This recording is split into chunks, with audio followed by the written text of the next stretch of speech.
हर हर महादेव। मैया भवानी की जय, शिव गुरु की जय, पार्वती माता की जय, कार्तिक गणेश की जय।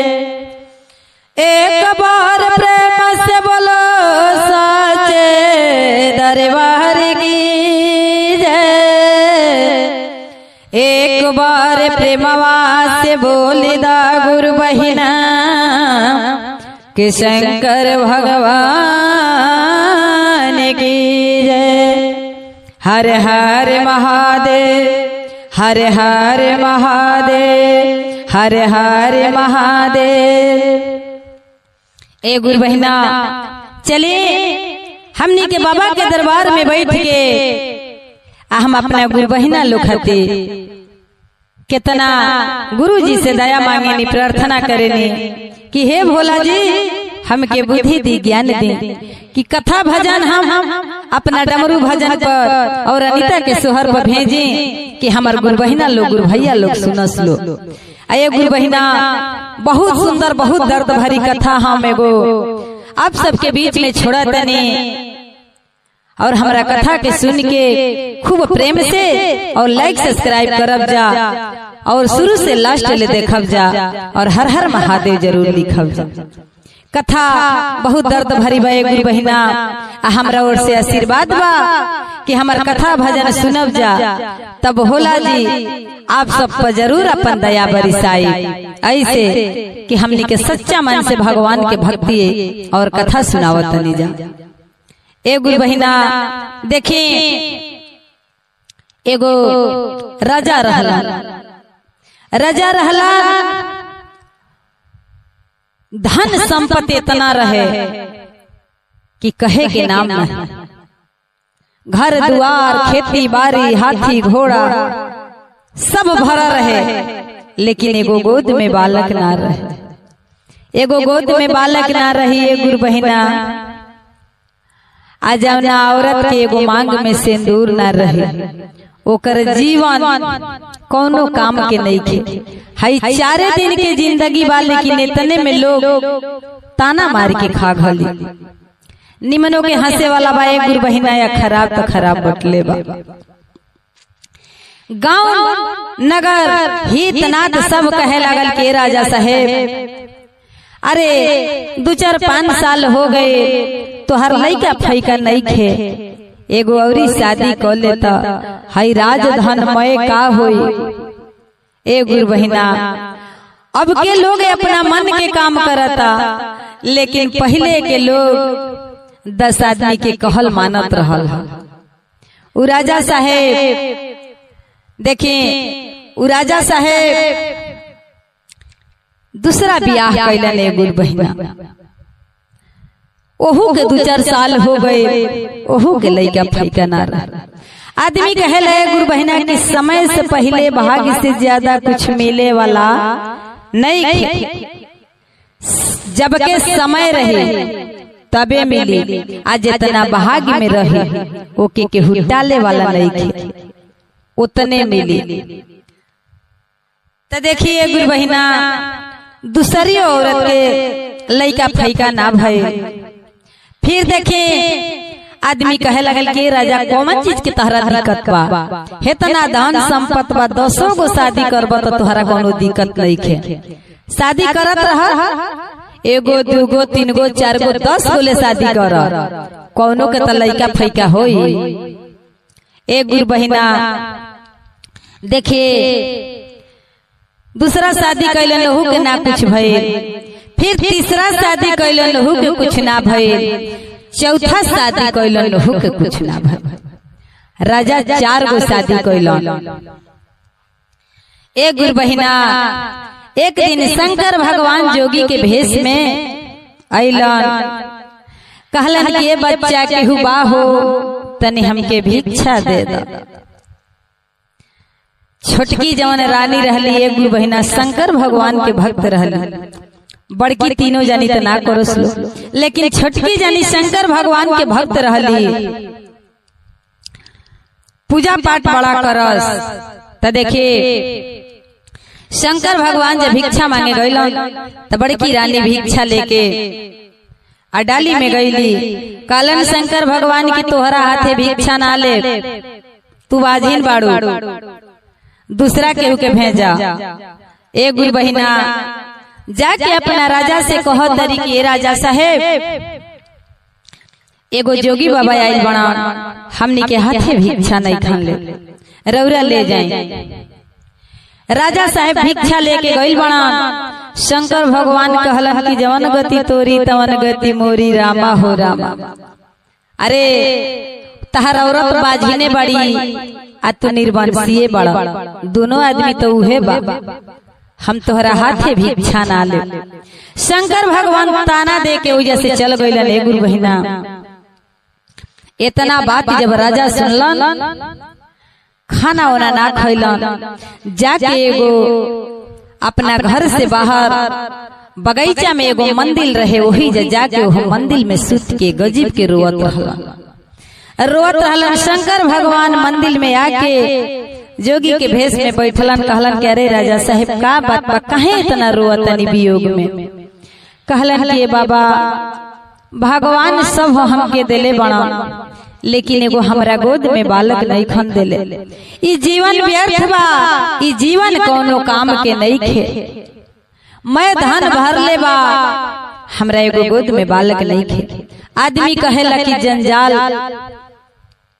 निमन, लेकिन कंगाल ना निमन। हमरा बेरा जंजाल रहे, 200 गो बेटा बेटी रही तो ठीक बा, लेकिन है कंगाल के तरह रहतनी हमरा के जीवन अच्छा नहीं खेलागा। ए गुरु बहिना शंकर भगवान कहलन कि राजा साहेब उठा जरूर, भगवान तोहके बालक जरूर दिहे। शंकर भगवान ए गुरु बहिना एगो जड़ी दिहलन। कहलन कि ले जा अपना रानी के दे दिहा चारों जानी के, कि एके पीस के आ पी ली लो, भगवान भोलेनाथ जरूर बालक दिहे। ते गुरु बहिना देखी आदमी कहेला कि चोरी हत्या पाप खुले आप से आप, चोरी जे करी हत्या करी पाप करी, एके खोले के ना पड़ी, ये अपने आप खुल जाई।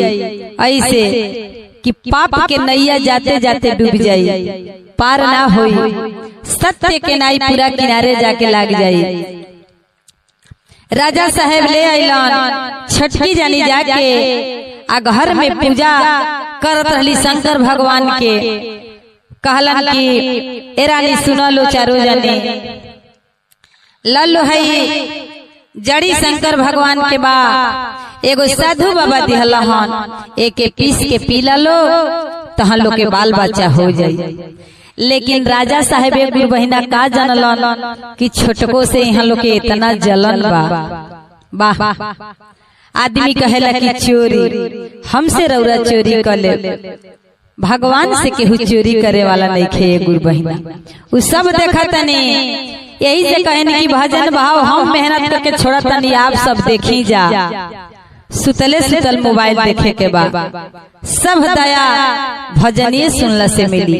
भगवान भोलेनाथ सब देखा तनी। ये गुरु बहिना कि के हमार भजन सुनाता, के हमरा चर्चा करता, के हमरा भक्ति में लीन बा, सब देखा तनी।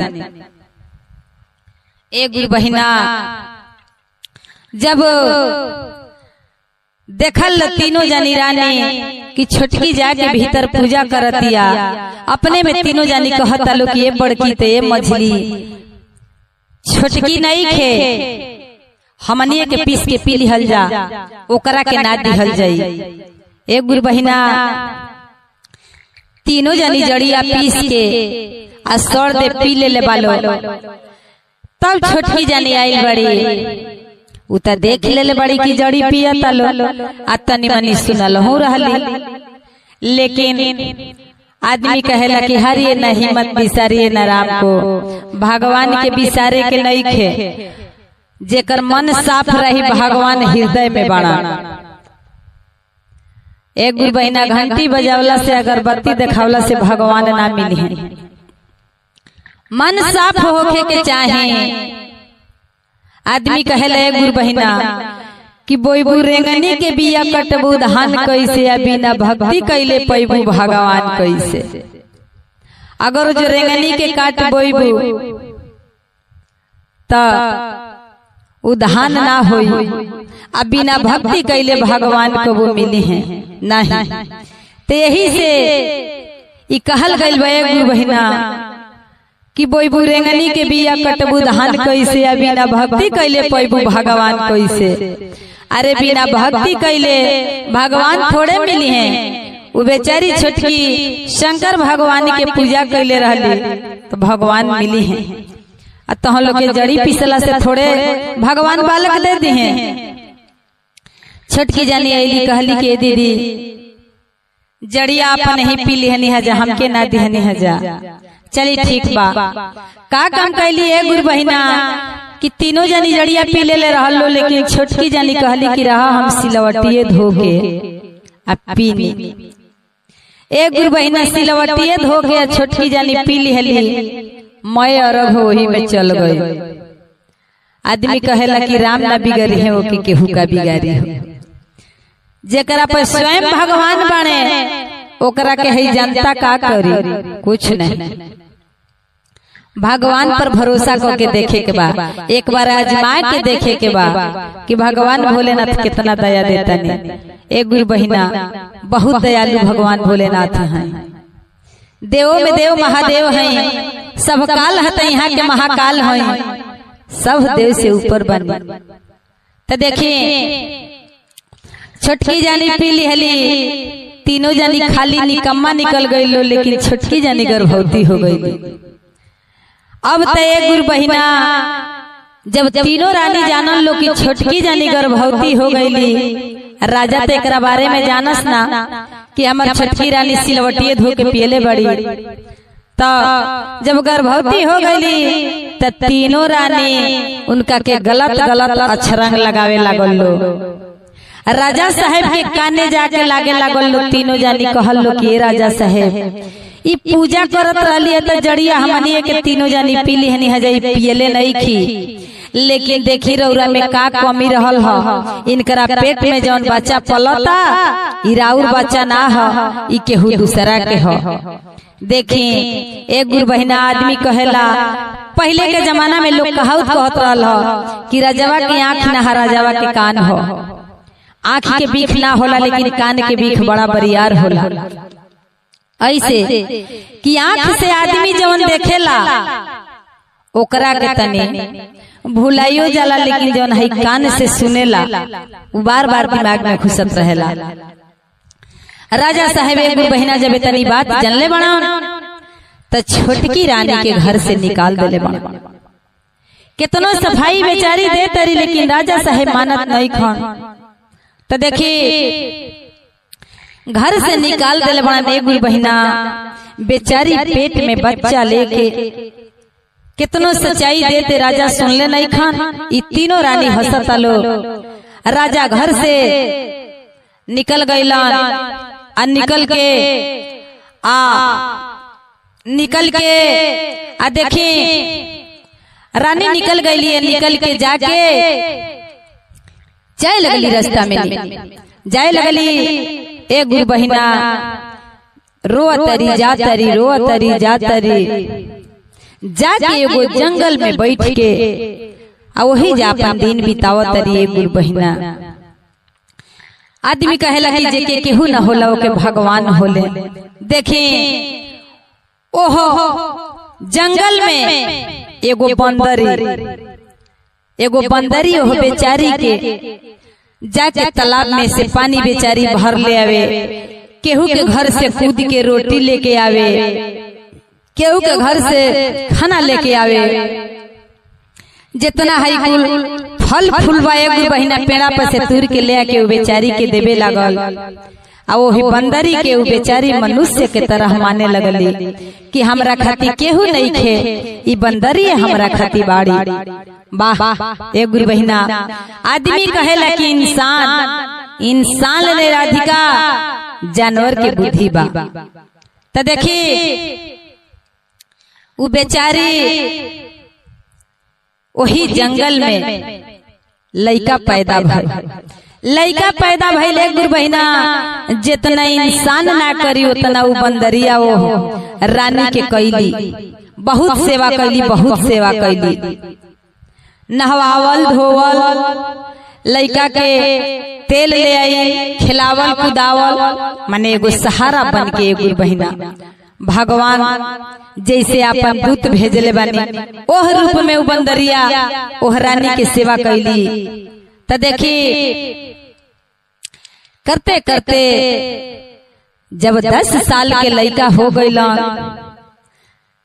तब बंदरी भिक्षा मांग के ले आवस, उनकर माताजी ले आवस। त जब लइका 10 साल के भइलन त कहलन के माँ आज लो तू बहुत भिक्षा मांग के हमके खियवलू, हमके पुसलू, आई बंदरी हमके बहुत पुसली, लेकिन अब हम तहन लोग के दोनों जानी के बैठा के खियाई। हम भिक्षा मांगब तहन लो बैठ के दोनों जाने खैबू लो। बंदरी हंसे लगली, कहली कि ना बेटा अभी हम बानी जौले जी, अब तौले माई बेटन के हम बना के खियाई, हम भिक्षा मांग के ले आई, हम कहीं से ले आई। कहलन कि ना तो हर नेकी कबो हमसे भराई ना है। देखिए आदमी कहेला कि माई के कर्जा ना भराई है बबुआ, हई माई के कर्जा कबो दुनिया में केहू भरे वाला नहीं खे गुरु बहिना। कितनो पैसा कमाली, कितनो धन संपत्ति कली, लेकिन माई के कर्ज कबो भराई नहीं। जिक करे लगलन लइका, कहलन कि ना तहन लो ना जे बोलो, अब हम भिक्षा मांगे जाए। ए गुरु बहिना रानी के अंदर से बड़ा डर लगे, कहली कि अगर जो हमार लइका भिक्षा मांगे जाए हैं अक्का जाने अपने दरवाजा पर कबो चल जास तो तीनों रानी अगर जो जान जाइलो तो हमारा लइका के जियते मार दिलो, जैसे हमके खेद दिहल लो वैसे हमारा लइको के मार दिलो। ए गुरु बहिना आदमी कहेला कि जब दूध से मुंह जरेला तो लोग दहियो फूंक के खाला, जानेला कि दहियो धिकले हो। ते गुरु बहिना वैसे ही वो बेचारी के जीव जरा रहे। कहला लइका के मां का सोचतारू, एगो हमरा के खंजरी खरीदा, एगो तुमड़ी खरीदा, आ एगो बांस के बंसुरी बनवा दा।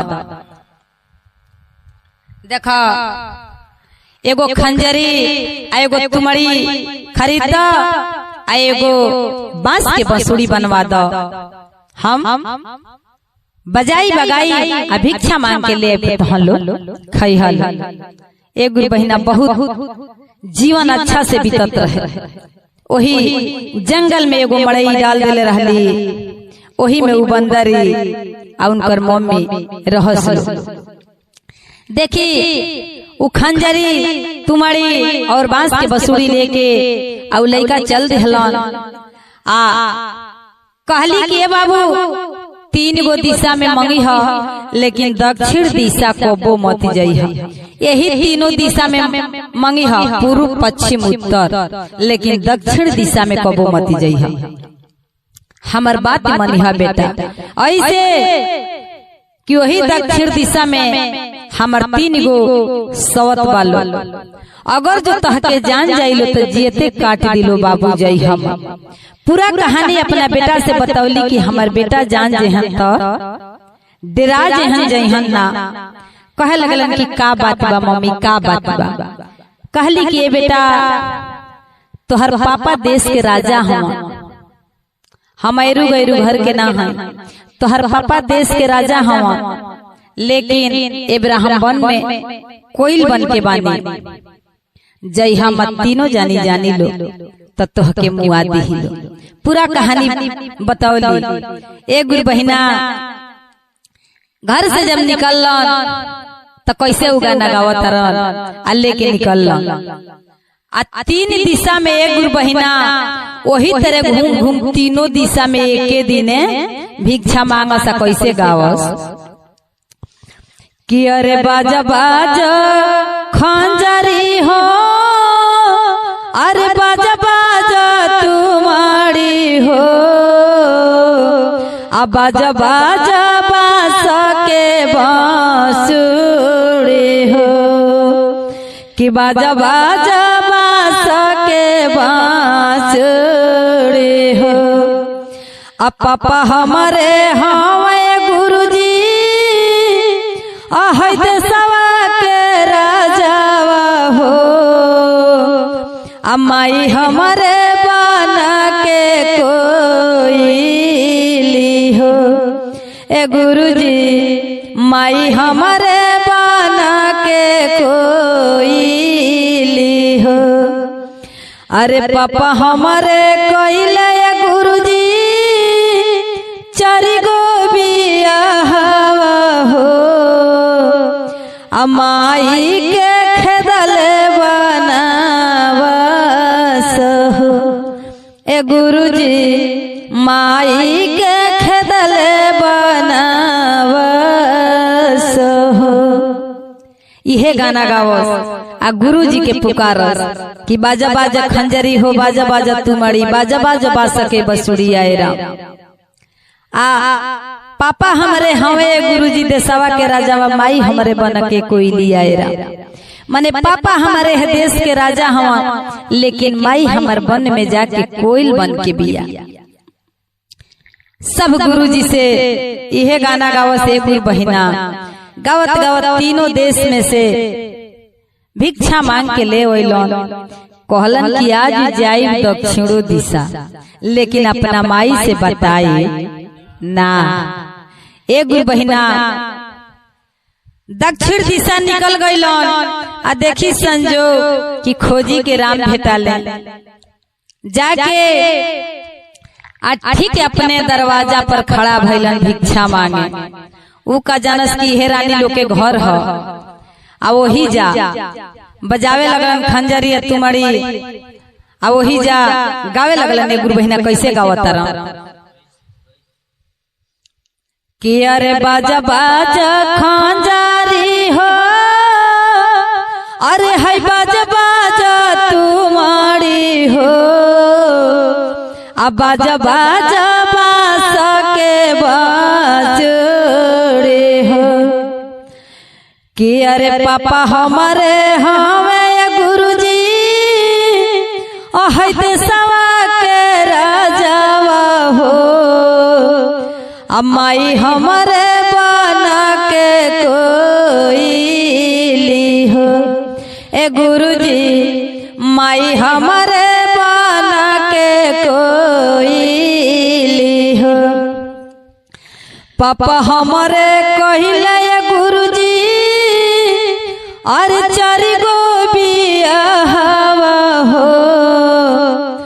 अमाई के खेदल बनावस हो ए गुरुजी माई के खेदल बनावस हो। कहले कि पापा हमारे देश के राजा हवन लेकिन हमरा माई की खेद दिहल।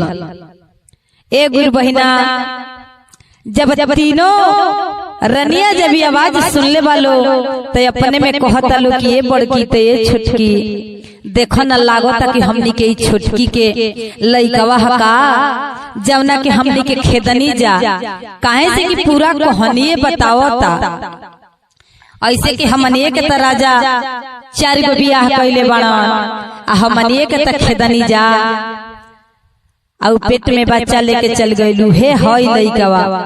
एक गुरु बहिना तीनों जनी सोचल लो कि अब तई कहानिया कोही केहू के द्वार पर आ राजा साहेब सुनी है तब पकड़ ली है।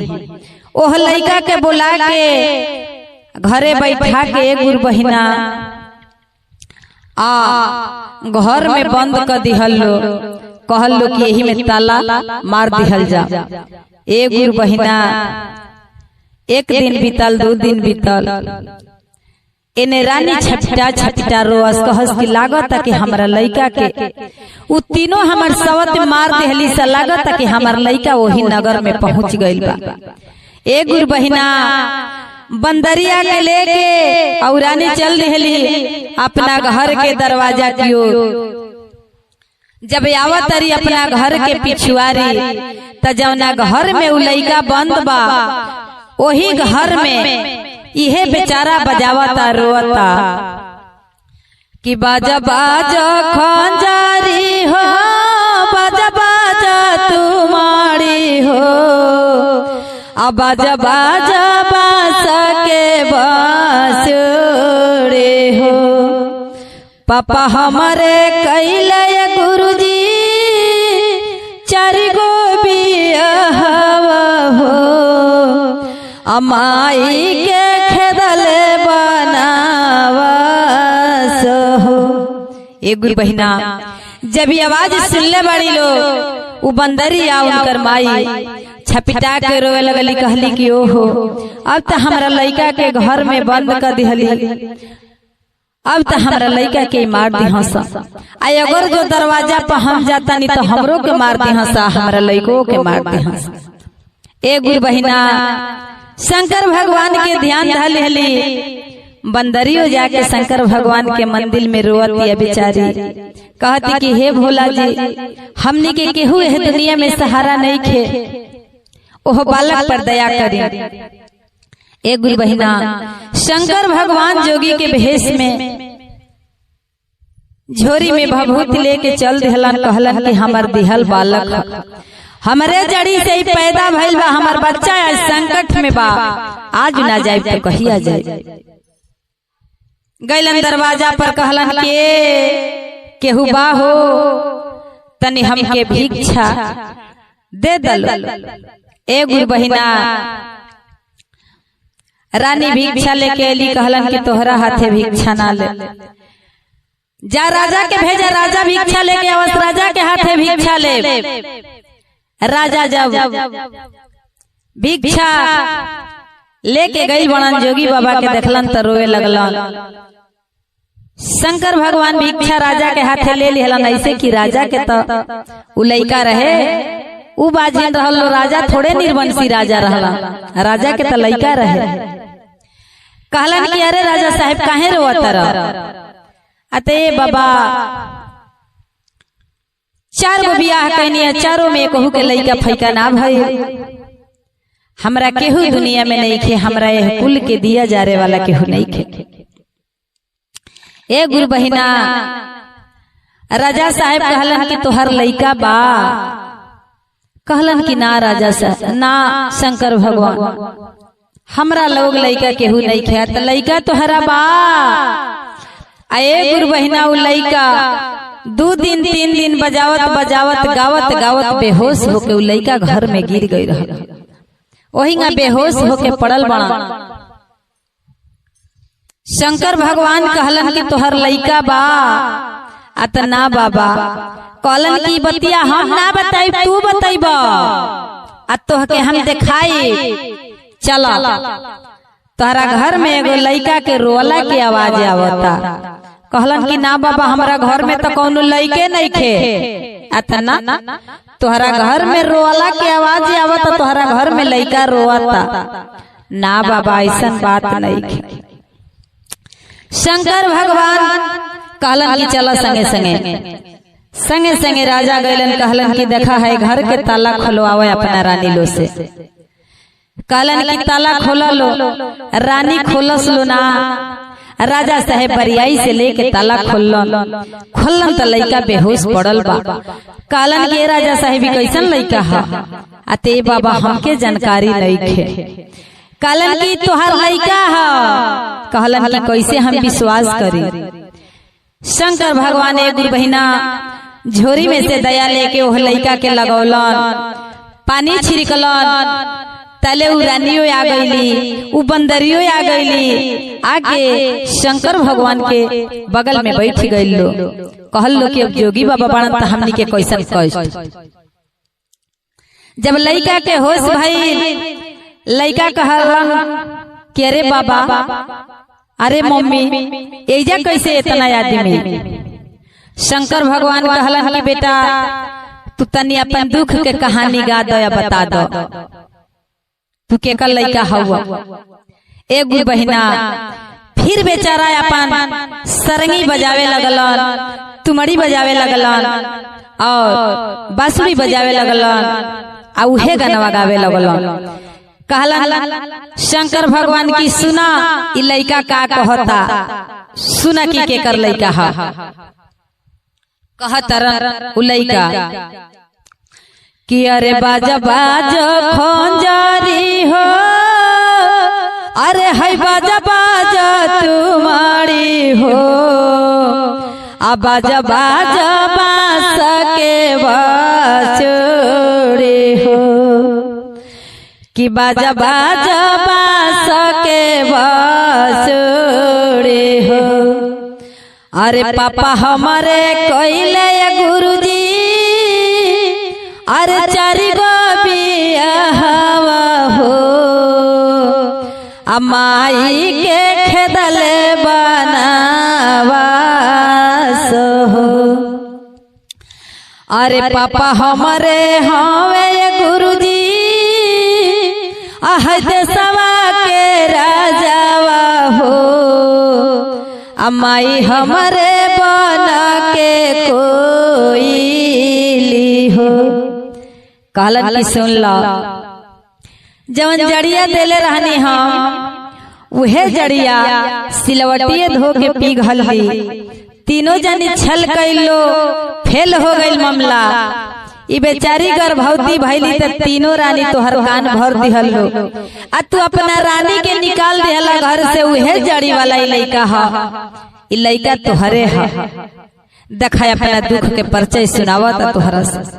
एक गुरु बहिना राजा साहेब जाके लइका के भरी अकवारी धल हलन, अपना वो रानी के गोड़ पर गिर गइलन, आ वो तीनों रानी के दू थप्पड़ दे के आ घर से निकाल दिहलन। तो आदमी कहेला एक गुरु बहिना की राम ना बिगड़ी है ओकर केहू का बिगाड़ी हो। खोजी के राम भेटालन, सत्य के नाई कबो वही चलते रहेला एक गुरु बहिना। अब पाप के नाई जगह पे डूब जाला। त आदमी कहेला कि कभी भी सत्य से रहे के चाहिए। देर बा लेकिन बाबा के मंदिर में अंधेर नहीं खे। केहू के संगे छल पाप चोरी हत्यारी ना करे के चाहिए। ऐसे कि जे आन खाती गढ़ा खोनेला पहले उ गढ़ावा में उहे गिरेला। ते के ध्यान देवे के बा। बाबा अगरबत्ती दिखावला से खुश ना रहिए, आत्मा साफ होके के चाहे भगवान मने में बन। एक बार प्रेम से बोलो सच्चे दरबार की जय। प्रेम से बोलो सच्चे दरबार की जय। शंकर भगवान की जय। गौरा पार्वती माता की जय। वीर हनुमान की जय। धरती मैया की जय।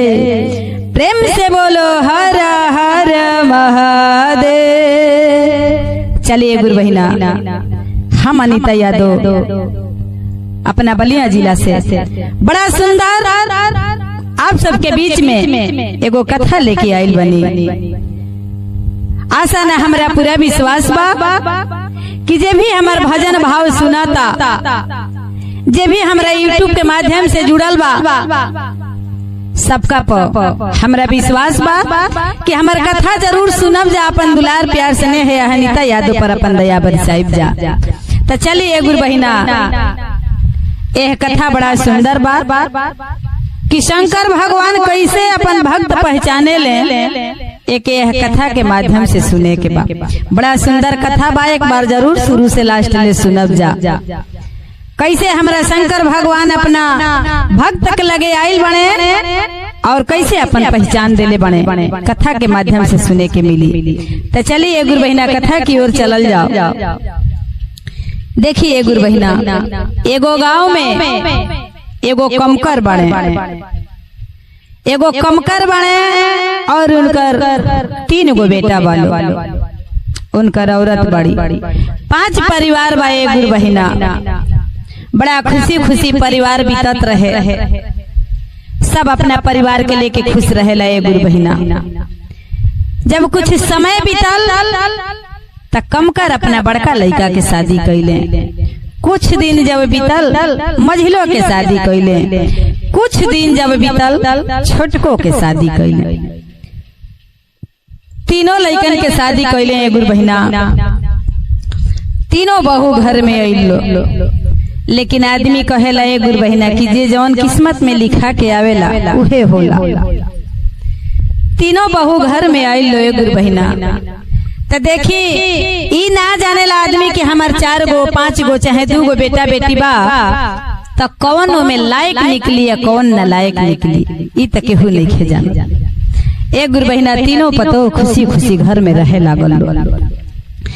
तवना में ए गुरु बहिना सबसे अच्छा मझली पतो 3 बजे भोर में उठ के बेचारी झाड़ू बर्तन करके सुबह होत खाना दाना बना के भगवान भोलेनाथ के मंदिर साफ करके पूजा पाठ करके एकदम ठीक।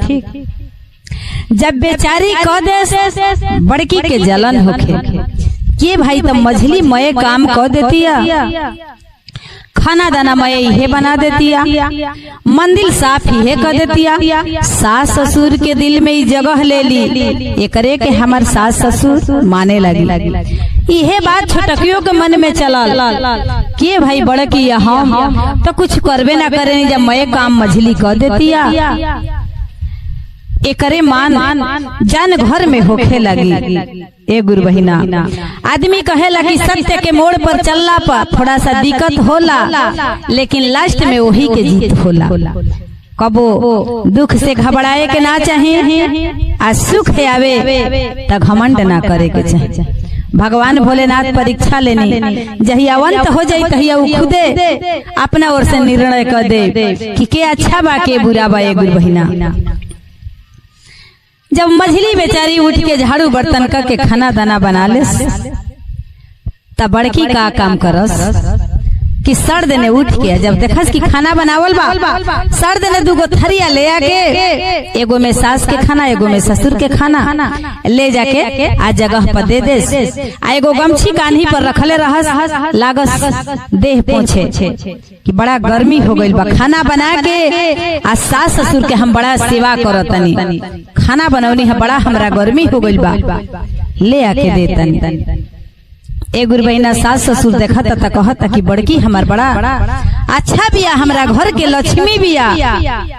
8 बजत खाना बना के सास ससुर के सेवा कर देतिया, लेके चली आवतिया घर में खाना।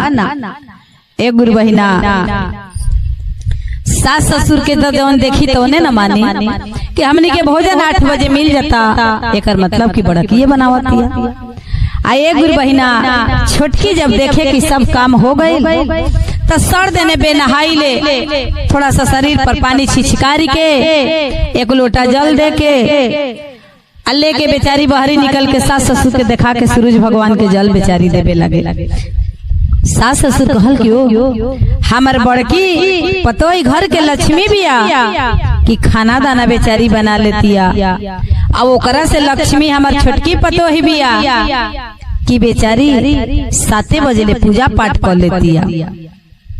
सबसे निकम्मा मझली बिया, बहुत बेकार बिया, बहुत गंदा बिया, का एकर माई बाप संस्कार सिखौले बा, काई सीख के आइल बिया।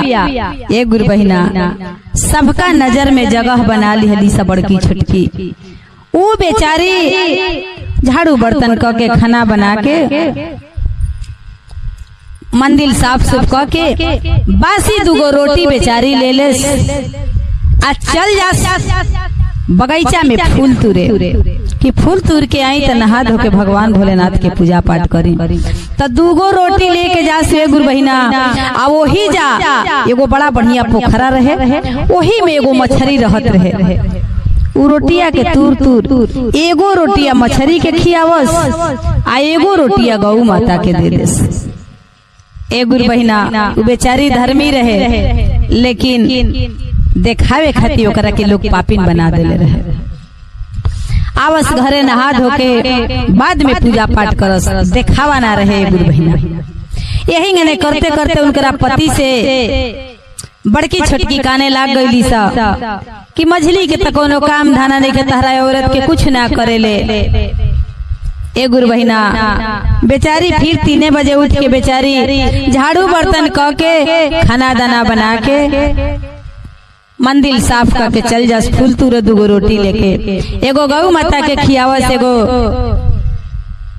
मछली के डालस। करते करते जब कुछ समय बीतल, फिर जौन बड़की जनी रहली सास ससुर के सर देने खाना परोस के गमछी से मुंह पोछे लागस। और मझिलो जाना जौन रहलन उन्हों के खाना देवे लगली कि मैंने तहरा औरत कुछ ना करे। मैंने सबका नजर में ही हो गई गुरु बहिना की मझिली कुछ ना करे ले। ए गुरु बहिना एक दिन के बाद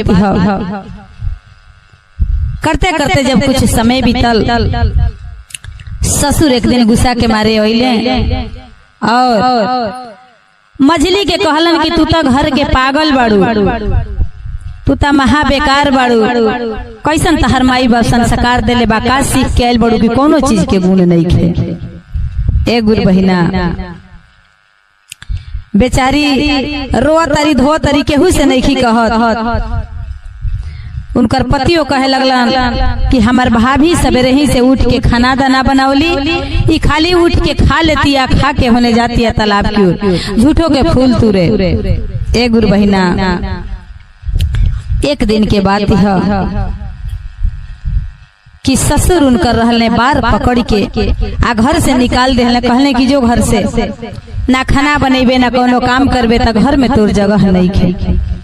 ए गुरु बहिना जाके तालाब के किनारे बेचारी एगो रोटी गौ माता के खियावत तरी, एगो मछली के डालत तरी, रोआ तरी, कहली कि हे भोले दानी रौरा ऐसन दुनिया में अंतर्यामी के बा, रौरा तो सब देखतनी, सबका लाठी में आवाज बा, ए भोले बाबा रौरा लाठी में कौनो आवाज नहीं खे। एकर विचार रौरा करो।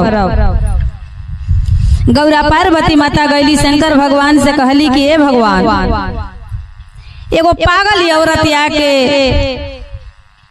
आ पोखरा पर बैठ के रोवतिया, ना घर में खाना बनावतिया, ना सास ससुर के सेवा करतिया, ना पूजा पाठ करतिया।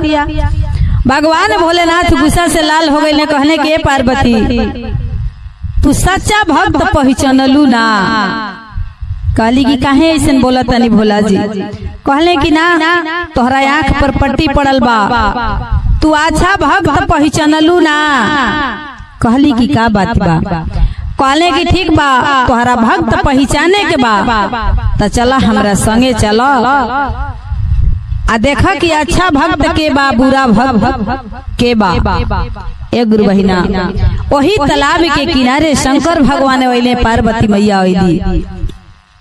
शंकर भगवान कहले कि ठीक बा ये औरत कुछ ना करेले, ये औरत निकम्मा बिया, पागल बिया, तो आज अपना भक्त के पहचान कइल जा कि के बढ़िया भक्त बा। शंकर भगवान कहले कि हम मगरमच्छ बन जातनी आ तू मछली बन जा, आ चला हमनी के भागल जा, देखल जा कि हमनी के बचावे के आवेला। ए गुरु बहिना शंकर भगवान मगरमच्छ बन गईले, गौरा पार्वती माता मछली बन गईली। आ उ मगरमच्छ जौन शंकर भगवान बन रहले लगले गौरा पार्वती माता के लखे दे आ लगली मछली भागे। लगलन मगरमच्छ लखे दे, लगली मछली भागे। भागत भागत जब कुछ दूर गईली ते गुरु बहिना जवनी मछली जानी रोज मछली के रोटी खियावत रहली, जाके वो तालाब में कूद गईली। कूद के जाके मगरमच्छ के आगे खड़ा हो गईली। कहली कि ये मगरमच्छ हम बेसहारा बने, हमारे दुनिया में केहू नहीं खे, न बेटा न बेटी न सास न ससुर न पति न परिवार, हमार दुनिया में केहू नहीं खे। हमरा के घोट घली, हमार जान लेनी, हमरा के खा घली, लेकिन वो मछली के मत खाई, छोड़ दी। ए गुरु बहिना जब मगरमच्छ के आगे जाके खड़ा हो गईली, आए तनी बात जब कहली कि हम बेसहारा बने, खाए के बाद हमरा के खा घली, मछली के मत खाई। ए गुरु बहिना शंकर भगवान ओई जे प्रगट भइले, गौरा पार्वती माता प्रगट भइली। कहले शंकर भगवान की देख ली हलू, सच्चा भक्त पहचान में आइल। जे सच्चा भक्त होला वो अपना जान के त्याग के भगवान भोलेनाथ पर गिरेला, अपना जान के लोभी से नहीं, सच्चा भक्त वो कहल जाला कि जे दूसरा खाती सोचेला, जे दूसरा खाती अपन जान हाजिर कर देला, ओकरा के सच्चा भक्त कहल जाला। जे आन के दया करेला, जे आन के बारे में सोचेला, ओकरा बारे में तो भगवान सोचबे करेला। अच्छा भक्त पहचान में आई।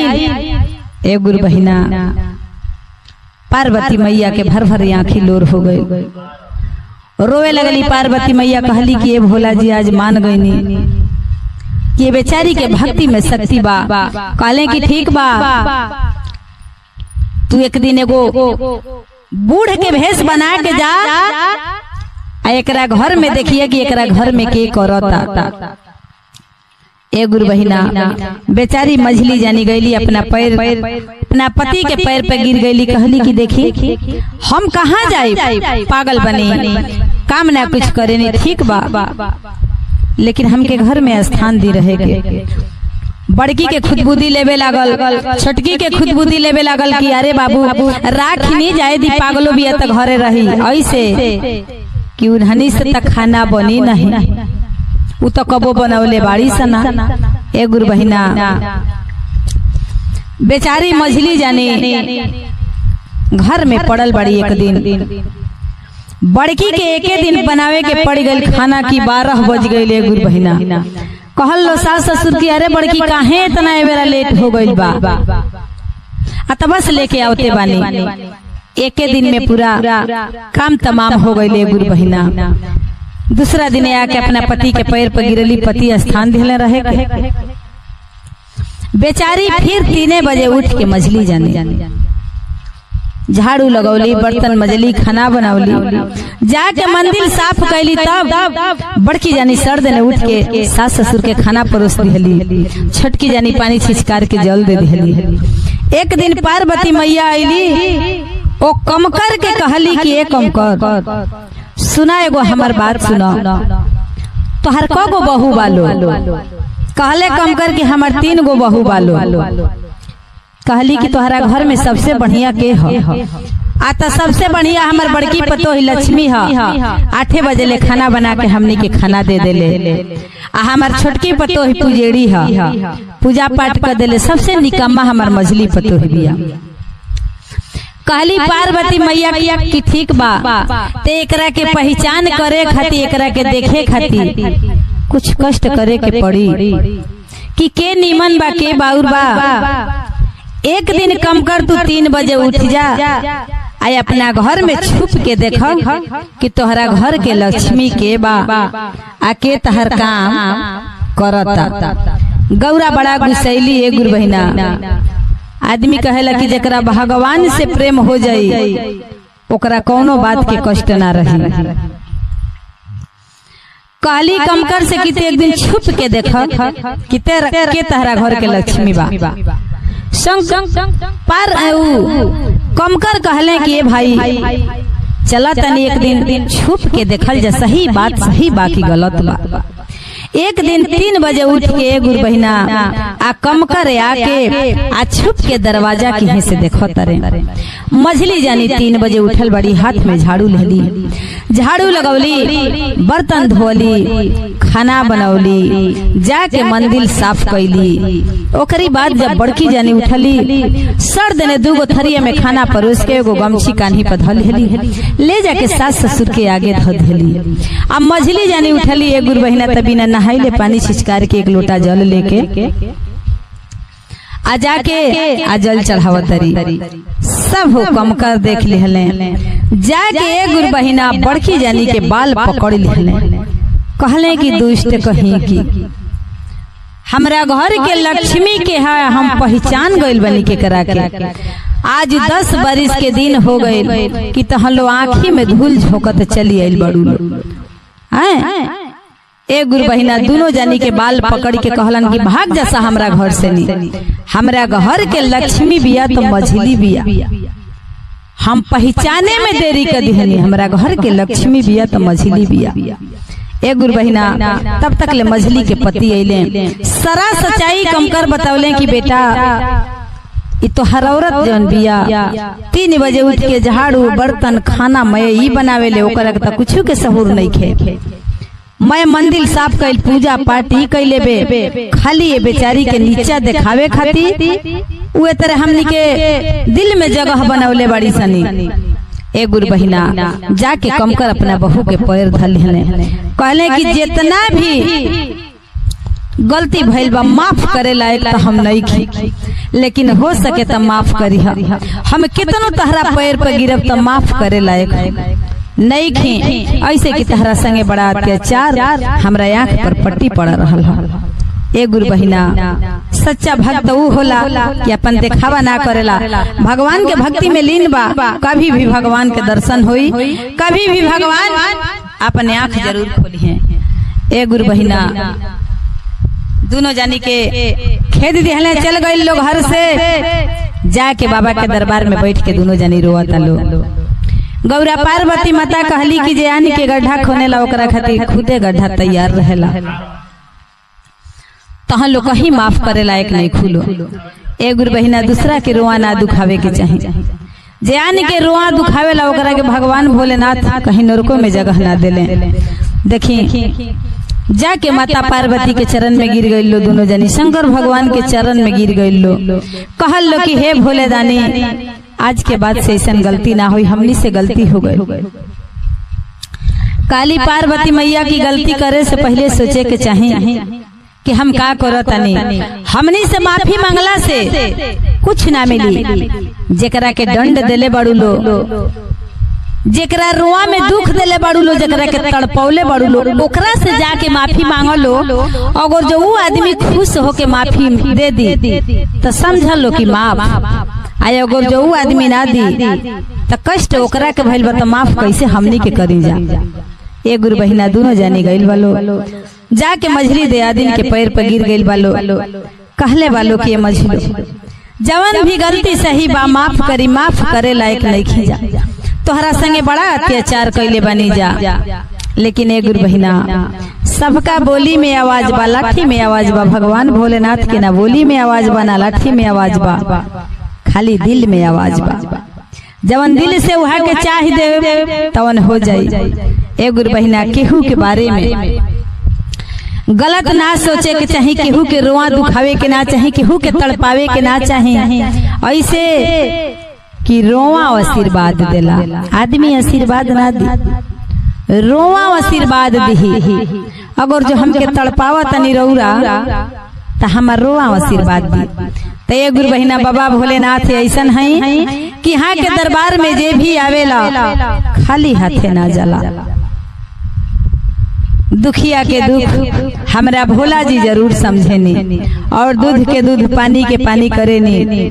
भोलेनाथ और पार्वती मैया कभी भी गलत के साथ ना देनी जा। अंत में वही आदमी के जीत होला जे सत्य से रहेला। ते गुरु बहिना केहू के बारे में एंगा गलत ना सोचे के चाहिए, आ केहू के एंगा गलत ना करे के चाहिए। तो चलिए गुरु बहिना भगवान भोलेनाथ के दरबार में गिर के भजन भाव करे के बाद और नियत धर्म से करे के बाद, केहू के तड़पावे के नहीं खे, केहू के बारे में गलत नहीं खे सोचे के। जैसे हमारा भगवान भोलेनाथ ओह शिष्या पर दया बरसौनी, वैसे जे भी हमार भजन भाव सुनाता, जे भी हमारा अनीता के सोहर के और डमरू चैनल से जुड़ल बा, सबका पर भोलेनाथ है अपन दया बरसाई, सबकर मनोकामना पूरा करे, सबका घरे जाके हर दुख सुख में शामिल रही। एक बार प्रेम से बोलो सच्चे दरबार की जय। एक बार प्रेम से बोलो सच्चे दरबार की जय। शंकर भगवान की जय, पार्वती मैया की जय। हर हर महादेव।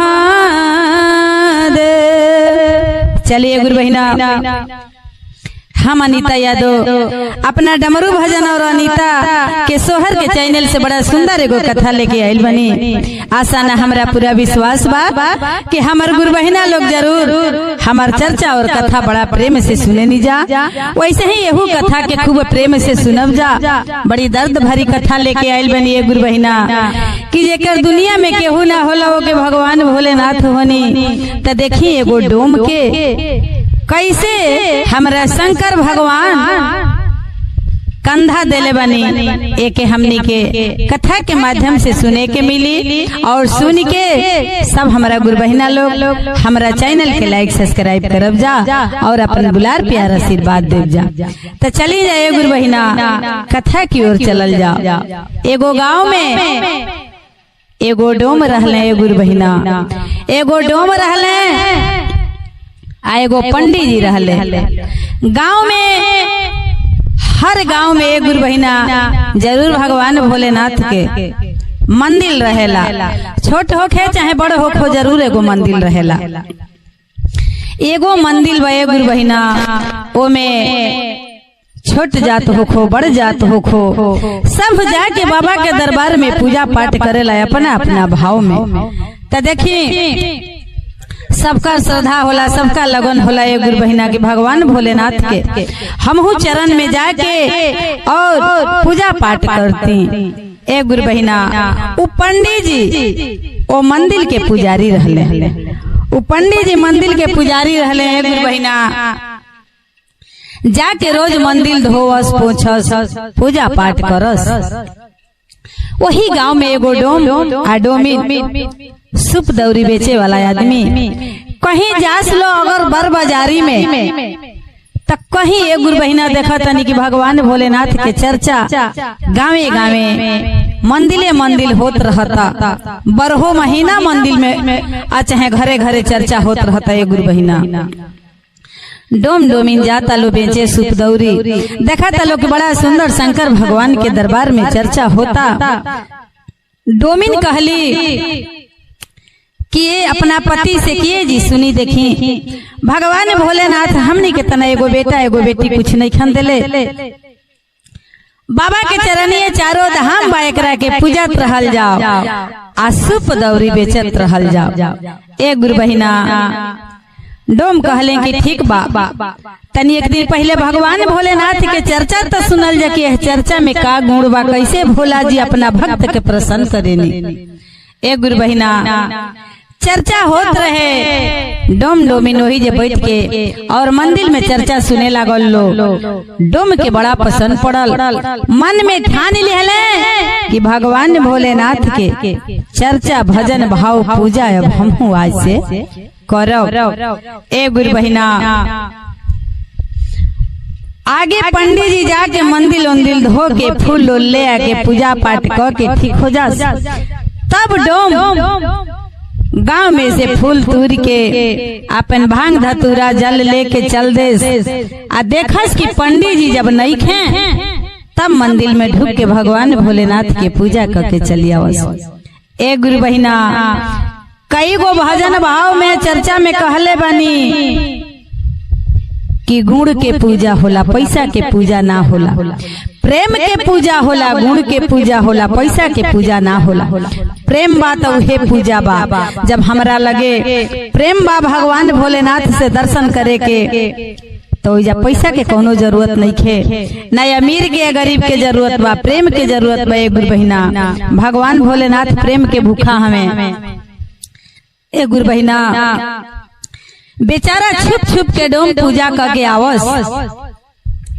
एक दिन के बात है गुरु बहिना कि पंडित जी जौन रहलन ढूका लागे लगलन। कहले कि आखिर में हमरा गईला पर के ऐसा न छूट जाते आके मंदिर में ढुक जाता कि हमरा मंदिर के नाश देता।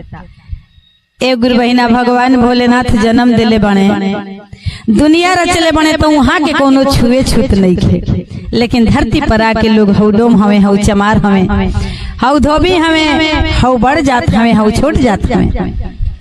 ए गुरु बहिना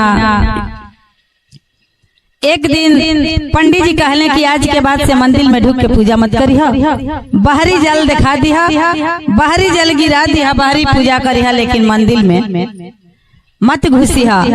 एक गुरु बहिना डोम भाई कहले कि चली रौरज्ञा बा। एक गुरु बहिना छोट आदमी कबो बड़ से डेराई, बेचारा मान गईले। जाके गेट के बाहरी एक गुरु बहिना जल गिरा के आ भगवान के दया लेके प्रसाद लेके पूजा पाठ करके चली आवस।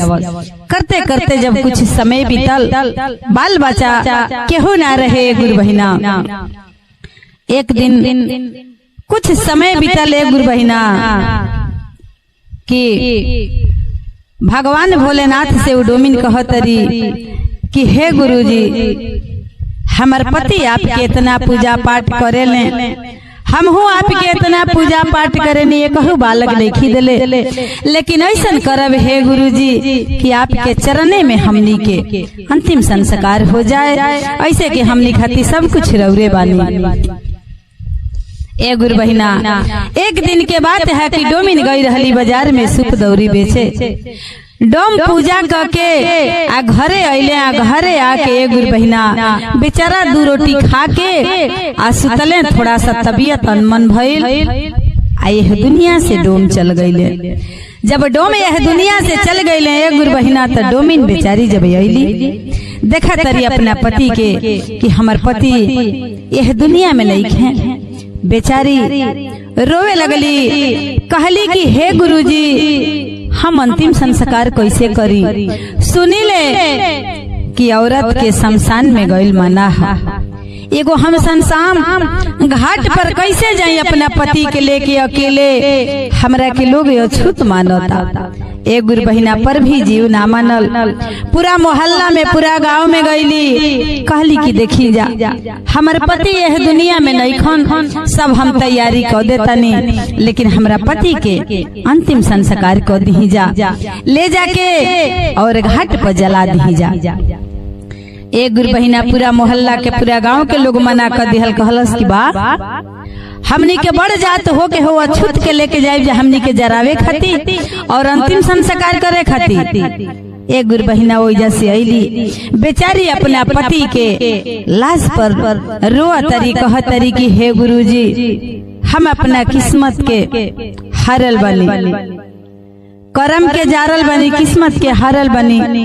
केकरा से कहीं यह गरीब के दुनिया में केहू बाना, हमारा अंतिम संस्कार के करी? सुने नी की महिला के, औरत के एगो शमशान घाट में गइल मना है। कैसे हम शमशान घाट में अपना पति के अकेले लेके जाई? एक गुरु बहिना शंकर भगवान, गौरा पार्वती माता, गणेश जी, नंदनी जी सब पर्वत पर बैठल बा।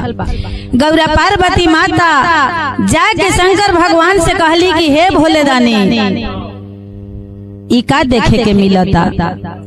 देखी हऊ एगो डोमिन, बेचारी जिंदगी भर ओकर पति आपके चरण के धूर बन के रहल।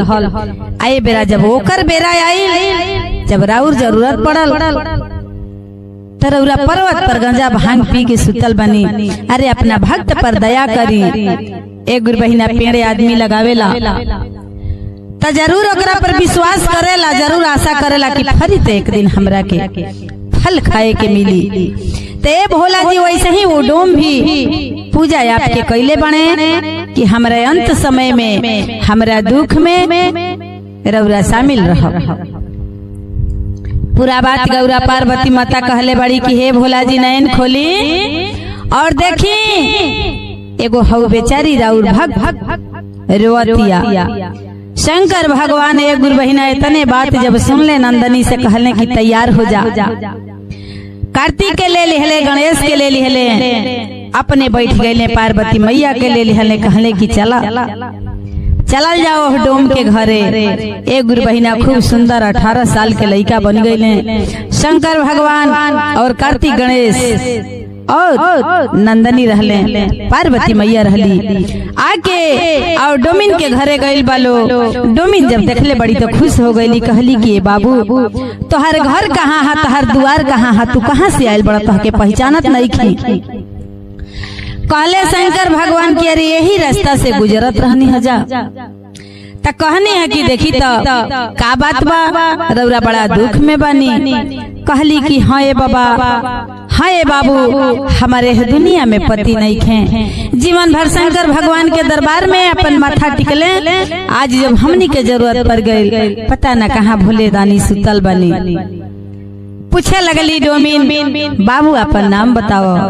शंकर भगवान कहले कि हमार नाम भोला है, हाई नंदनी हवन, हाई कार्तिक हवन, हाई गणेश हवन। डोमिन कहली कि ये भाई का बाबा कहो तरे कि नंदनी नाम हो, भोला नाम हो और कार्तिक गणेश नाम हो। एक गुरु बहिना कहले कि कौनो बात ना। डोमिन एक गुरु बहिना सब तैयारी कर दिले रहली अकेले। कार्तिक गणेश और हमरा भोला जी कंधा दिहल लो। एक गुरु बहिना कंधा दिहल लो, ओह डोम के लेके जाके और घाट पर अंतिम संस्कार कइल लो। जवन कुल लागेला सब भइले गुरु बहिना, और उहे राखी उठा के और हमरा भोला जी पूरा अपना शरीर में घोंस लिहले। ऐसे की सुनले बानी ए गुरु बहिना के हमरा भोला जी औघड़ दानी हैं।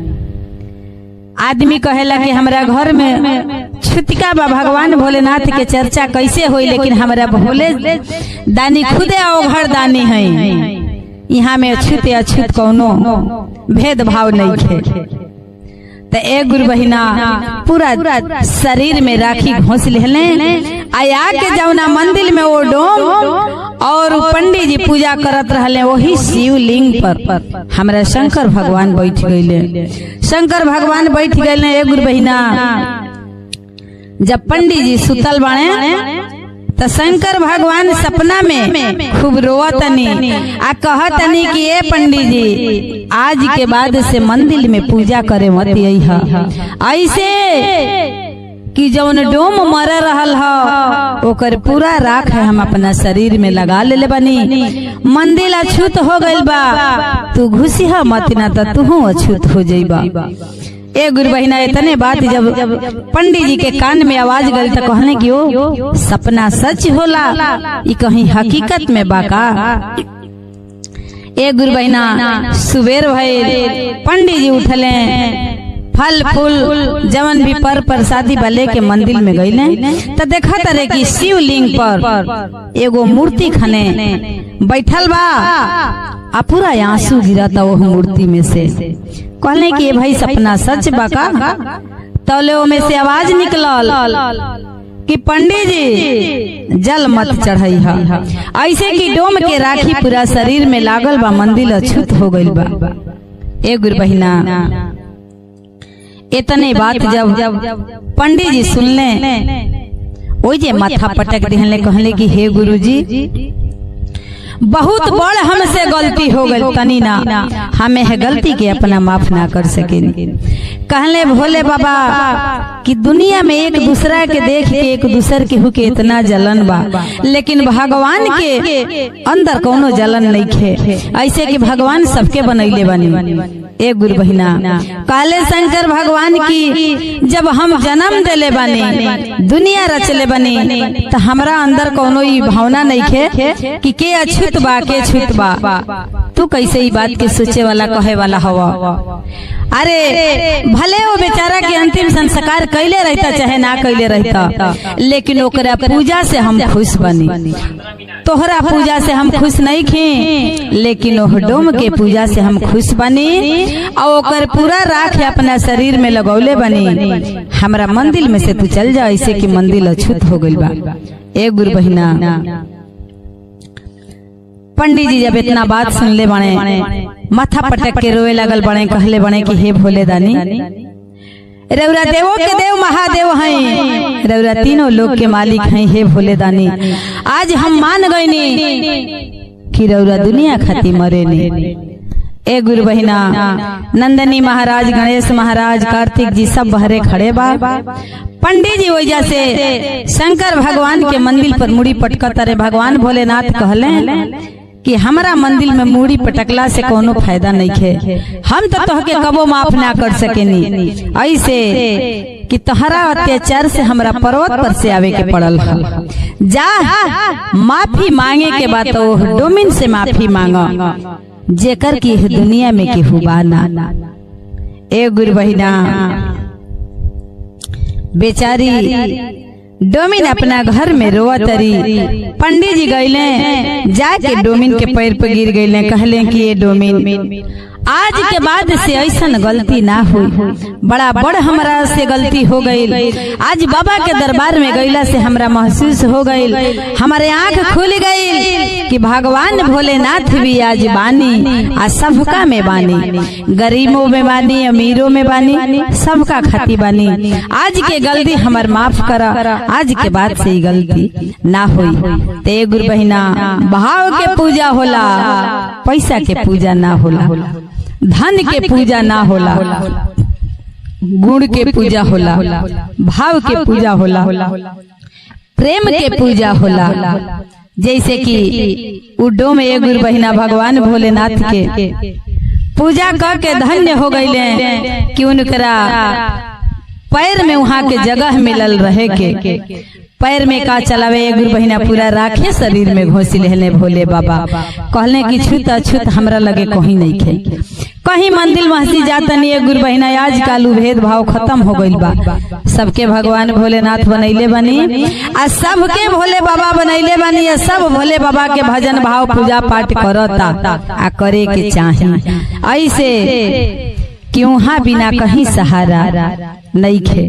जब अंत समय आई तही नैया पार ना होई, तब बुझाई, तब रोवे के पर जाई कि भाव सागर में डूबा तरी नैया हो गुरुजी केहू ना खेवैया।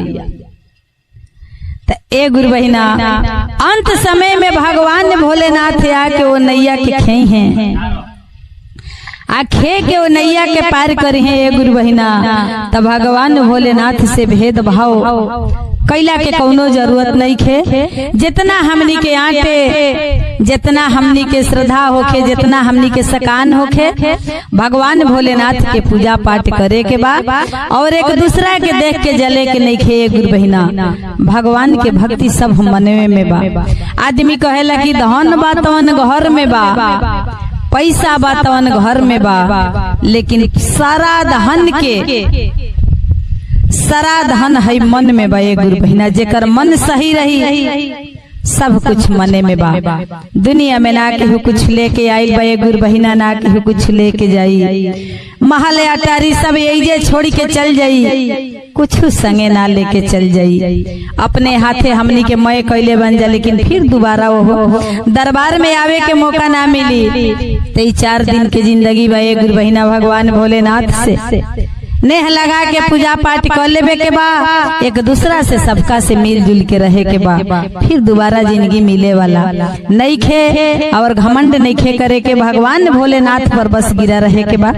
हर मनोकामना पूरा होई, हर मनौती आपके पूरा होई भगवान के दरबार में। तो चलिए गुरु बहिना बड़ा सुंदर कथा कि जे के केहू ना होला ओके भगवान भोलेनाथ होनी। तो जैसे हमरा भगवान भोलेनाथ जी ओह डोम के कंधा देले बनी, हम इहे कहो जे भी हमार भजन भाव सुनता कि केहू से छूत अछूत के बात नहीं खे।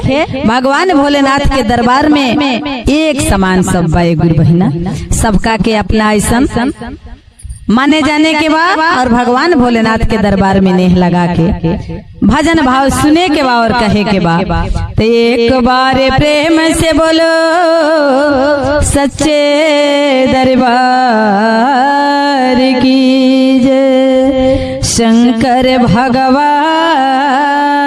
की जय। प्रेम से बोले हर हर महादेव की जय हो, सच्चे दरबार की जय, शिव गुरु के प्यार दुलार की जय हो। आई मालिन के बाग में देखी हमर शिव गुरु कैसन रूप ध के जाके डमरू बजावता। त कहे के बा कैसे हो, कैसे हो। अरे मालिन के बगिया में अरे आइलन सुंदर जोगिया, आइलन सुंदर जोगिया बजावे लगलन हो बजावे लगलन हो कि जोगिया ई हो रे डमरुआ बजावे लगलन हो जोगिया हो सुंदर जोगिया बजावे लगलन हो जोगिया हो सुंदर डमरुआ मालिन के बगिया आइलन सुंदर जोगिया आइलन सुंदर जोगिया बजावे लगलन हो बजावे लगलन हो कि जोगिया ई हो रे डमरुआ बजावे लगलन हो जोगिया ई हो रे डमरुआ बजावे लगलन हो जोगिया हो रे डमरुआ डमरू के आवाज सुन गौरा मैया दौड़लन गौरा मैया दौड़लन लो भाई लेलकन हो कि जोगिया ई हे रे डमरुआ लो भाई लेलकन हो जोगिया है रे डमरुआ भाई लेलन हो जोगिया है रे डमरुआ डमरू के आवाज सुन शिष्या लोग दौड़लन शिष्या लोग दौड़लन लो भाई लेलकन हो कि भोला डमरू देखाई लो भाई लेलकन हो कि जोगिया डमरू बजाई के लो भाई लेलन हो भोला डमरू बजाई के और कहे कि बा कैसे अरे मालिन के बगिया आइलन साहेब भैया आइलन दिन लीलम बतावे लगलन हो ई ता तीनों सुत गया नामा बतावे लगलन हो ई ता तीनों सुत गया नामा बतावे लगलन हो ईता तीना सुत गया नामा तीना सूत्र ज्ञान ले दौड़लन सब भैया लोग दौड़लन सब शिष्या लोग लो भाई लेलकन ई ता तीनों सूत्र ज्ञानवा लो भाई लेलन हो ई ता तीनों सूत्र ज्ञानवा लो भाई लेलन हो ई ता तीनों सूत्र ज्ञानवा लो भाई लेलन हो ई ता तीनों सूत्र ज्ञानवा लो भाई लेलन हो ई ता तीनों सूत्र ज्ञानवा बोल सच्चे दरबार की जय हो शिव गुरु भगवान की बोल शिव गुरु भगवान की कार्तिक गणेश की गौरा मैया की सच्चे दरबार की तैयारी भोला जी चर्चा में जा जाके और सब शिष्या लोग के एकदम मन के पागल कर देले बा शिष्या लोग घर में रुकते नहीं खे अब जहिया से शिव गुरु शिष्या लोग सबके पागल बना देले बा यही में कहतारी शिष्या लोग भोला जी से कैसे हरविंदर भैया कैसे गजब कई दिहलाए भोला गजब कई दिहलाए भोला अरे जहिया से चर्चा में आइला गजब कई दिहला ए भोला अरे जहिया से चर्चा में आइला गजब कई दिहलाए भोला अरे जहिया से चर्चा में आइला गजब कई दिहला ए भोला गजब कई दिहला ए भोला गजब कई दिहलाए भोला अरे जहिया से चर्चा में आइला दिहला ए भोला अरे जहिया से चर्चा में आइला गजब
दरबार की। प्रेम से बोले शिव गुरु महाराज की। नीलम दीदी हरिंदर भैया के प्यार दुलार की। और आई बड़ा सुंदर हम पूनम पांडे आल बानी और वही में हमार पूरा म्यूजिशियन टीम के शिव चर्चा आई धूमधाम से होता कविता के घरे। अरे वह लोग खोली यूट्यूब के आ देखी कितना सुंदर सुंदर भजन रउआ लोग के मिले के सुने के मिली। काहे कि जितना गाना चढ़ी सब नए नए वैरायटी के गाना बा, सुनम तो दिल लग जाई। तो वही में कहे के बा कैसे कैसे जाही या से रखली हम शिव गुरु में ध्यान मारे जान जान रे शिव गुरु में ध्यान मारे जान रे जान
सच्चे दरबार की। प्रेम से बोले शिव गुरु भगवान की, सच्चे दरबार की। नीलम दीदी हरिंदर भैया के प्यार दुलार की। तैयाई न जाने भोला जी ई जौरी टोना में का ऐसन गुण देखलन जे जाके एक के बार पर्वत पर कैलाश पर जाके बैठ गेलन। जे जितना कमरिया जाता चलते चलते उनका पैर में छाला पड़ जाता और कहतरी भैया लोग कि ना जाने भोला जी कितना ऊपर पर्वत पहाड़ पर बैठल बा, सुइया पहाड़ पर। तो वही में कहे के बा कैसे हो।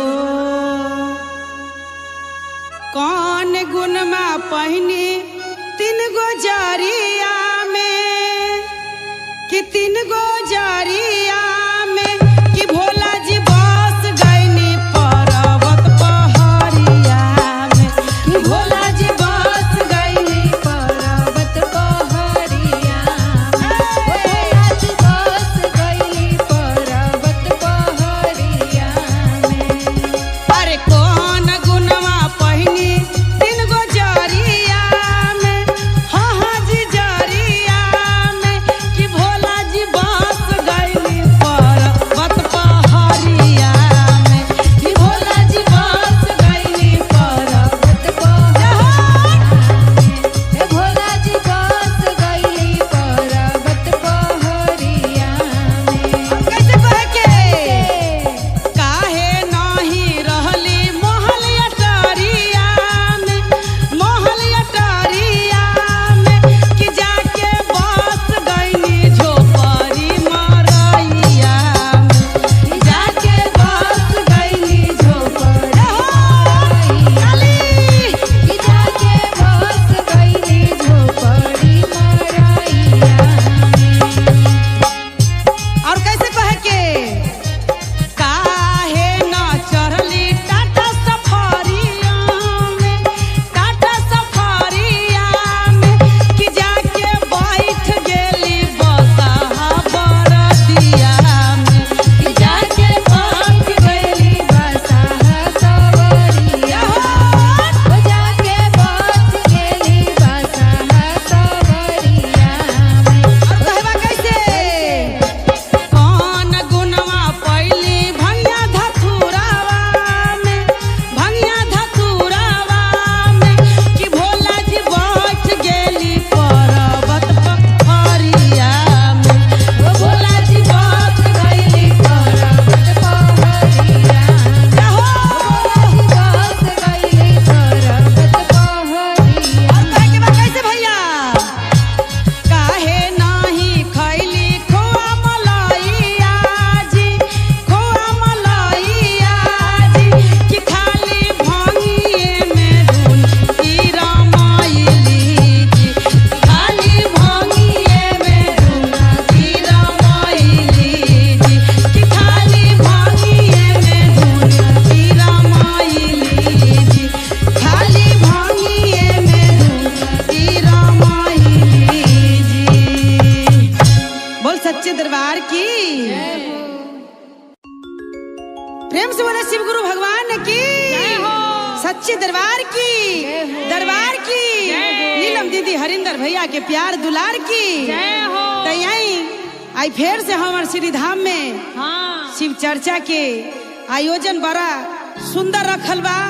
हमार शिव गुरु के तो जवाबे नहीं खे और वही में हमार पूरा टीम लागल बा। धर्मेंद्र भैया के राजू बाबा हमार कहीं गइल बा पिकनिक पर, इहे से हमार धर्मेंद्र भैया के पूरा टीम लागल बा और तमाम गुरु बहिना सब सुंदर सुंदर बैठल बारी दरबार में, कहे के कोनो बातें नहीं खे।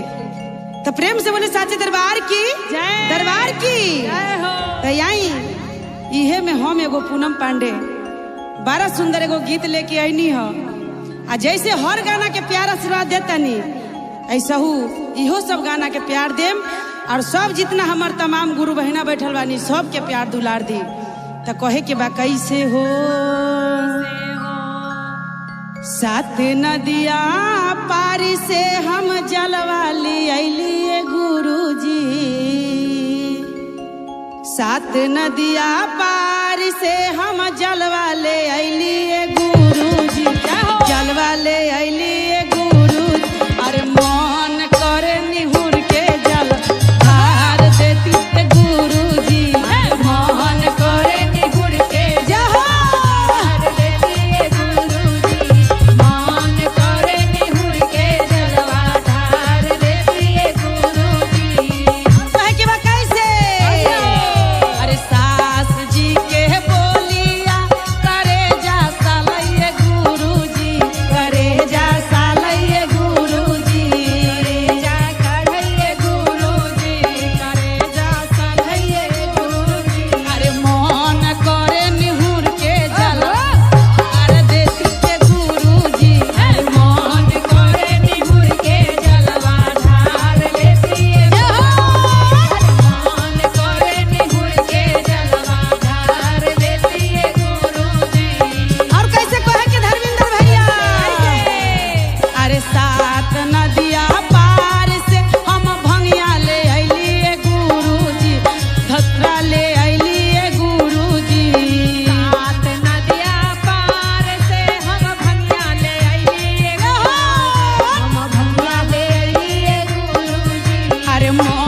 प्रेम से बोले शिव गुरु महाराज की जय हो। सच्चे दरबार की जय। गुरु बहिना सबके प्यार दुलार की जय हो। तमाम भैया बैठल बारी गुरु भैया लोग सब चर्चा के आनंद लेता उनको सबके जय हो। तो कहे के बा कैसे तानी हमरो घरवा आई हो बसहा बैल बाबाला। तो कहे के बा कैसे तानी हमरो घरवा आई हो बसहा बैल बाबा। तानी हमरो घरवा आई हो बसहा बैल बाबाला। तानी हमरो घरवा आई हो बसहा बैल बाबाला। तानी हमरो घरवा अइहा हो बसहा बैल बाबाला। अरे बसहा बैल बाबाला अरे नागा तू धारी बाला। अरे बसहा बैल बाबाला अरे नागा तू धारी बाला। कैसे तानी हमरो घरवा आई हो बसहा बैल बाबाला। तानी हमरो घरवा अइहा हो बसहा बैल बाबाला। घरवा अइहा हो बसहा बैल बाबाला। और कैसे कहे के भैया अरे 12 दिन से लागल बाटे मानामा में लाला सा। मानवा में लाला सा हो मानवा में लाला सा। अरे 12 दिन से लागल बाटे मानामा में लाला सा। मानवा में लाला सा हो मानवा में लाला सा। कि तानी हमरो जियरा जुरई हो बसहा बैल बाबा। तानी हमरो जियरा जुरैया हो बसहा बैल बाबा। तानी हमरो घरवा जुरैया हो बसहा बैल बाबाला। अरे बसहा बैल बाबाला अरे मिर्गा तू बहला। अरे बसहा बैल बाबाला अरे मिर्गा छाला वाला। तानी हमरो घरवा बसहा बैल बाबा। तानी हमरो घरवा अइहा हो बसहा बैल बाबाला। और कैसे कहेंगे अपने तयई हा भोला जी गौरा के ले आई हा। गौरा के ले अइहा भोला जी गौरा के ले अइहा। अरे अपने तयई हा भोला जी गौरा के ले आई हा। गौरा के ले अइहा भोला जी गौरा के ले अइहा। हम ता भंगिया ताई यार हो बसहा बैल बाबा। तहरा भंगिया ताई यार हो बसहा बैल बाबा। तानी हमरो घरवा आई हो बसहा बैल बाबा। तानी हमरो घरवा आई हो बसहा बैल बाबा। बोल सच्चे दरबार की बसहा बैल लेके प्रेम से बोले साचे दरबार की जय हो। दरबार की जय। शिव गुरु भगवान की जय हो। तैयाई हाँ आई सुबह से शाम हो गए गुरु जी के चरण में। हाँ अब तक के ना हमार हाजरी चढ़ैलक है गुरु जी। ना जाने अच्छा लिखी कि भाग में का लिखी का लिखी वो तो है? हमर महादेव जानी। जाने तो बोल साचे दरबार की जय। दरबार की जय हो। तो धैले बानी गुरुजी धैले बानी गुरुजी हमहू ध्यान हो कि कौन कलम से गुरुजी कि कौन कलम से गुरुजी लिख ली हमर भाग हो कि कौन कलम से गुरुजी लिख ली हमर भाग हो कि कौन कलम से गुरुजी भाग हो के कौन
सच्चे दरबार की जय हो। दरबार की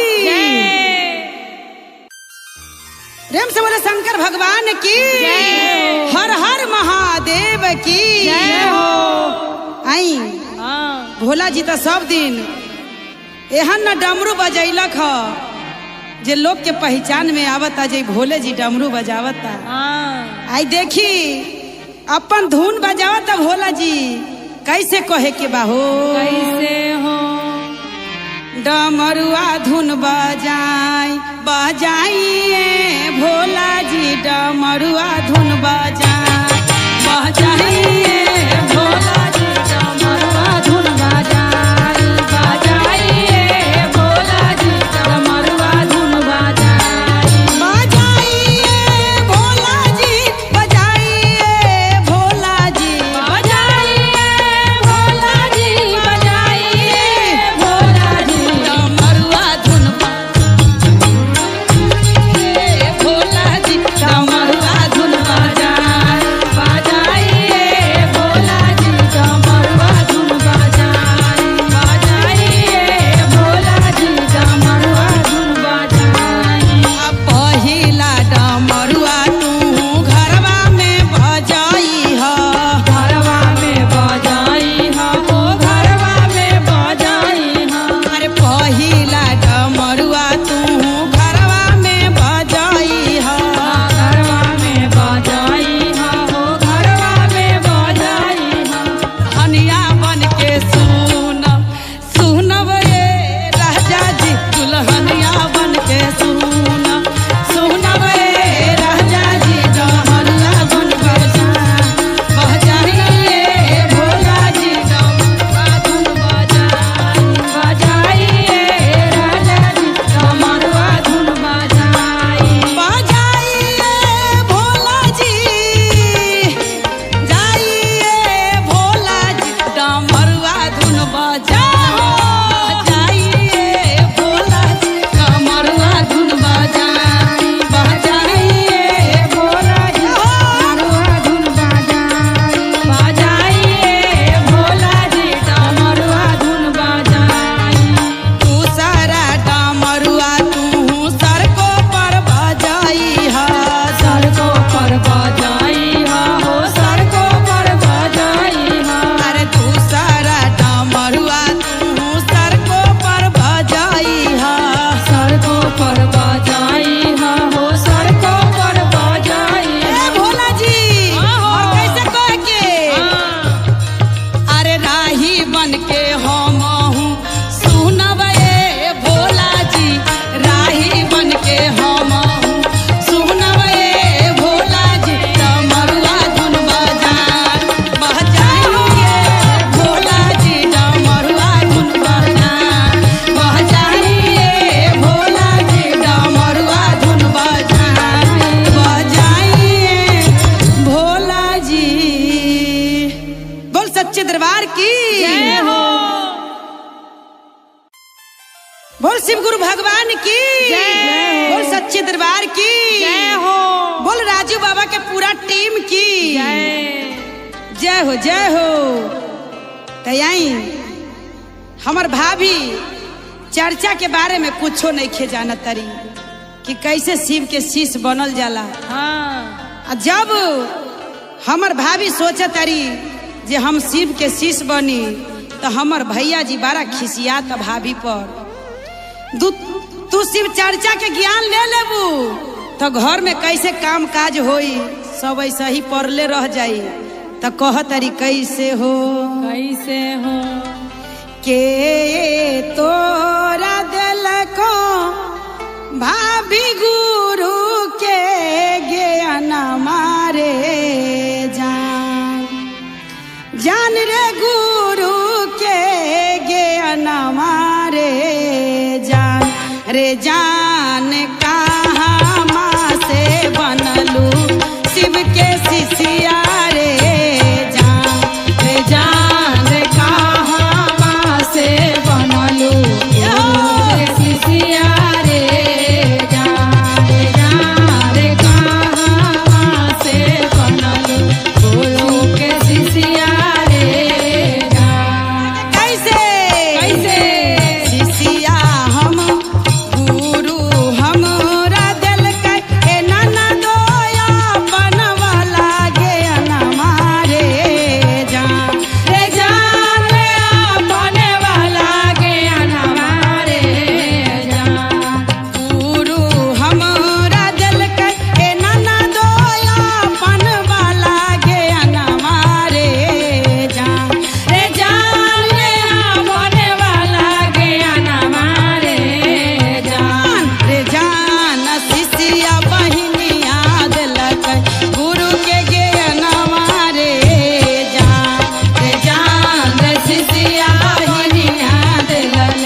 गुरु के ज्ञान मारे रे शिष्या बहिनिया दिलन गुरु के ज्ञान मारे और कहतरी कैसे तोहारो जे भैया हे नाना दो हमारा नहीं गुदा नहीं रे जा रे जान रे हमारा नहीं गदा नहीं रे जा तोहारो भैया हे नाना हमारा नहीं मानई रे जा रे जान रे हमारा नहीं मानई रे जा रे जा हे खातिर बनली शिव के शिष्या रे जा रे जा रे हो था शिव के शिष्या रे जा रे जा रे हो था रोहित भैया शिष्या रे और कहतरी कैसे? अरे पहिला विधा में भाभी चर्चा तू करी हरे जा रे जा रे चर्चा तू करी हरे जा भाभी पहिला विधा में भाभी चर्चा तू करी हरे जा रे जा रे चर्चा तू करी हरे जा रे जान तिसरा में न मन करी हा तू पर न मारे जान रे जान तिसरा में न मन पर न मारे जान रे जान तिसरा में न मन पर न मारे जान रे जान तिसरा में न मन पर न मारे जान। बोल सच्चे दरबार की जय हो। प्रेम से बोले शिव गुरु महाराज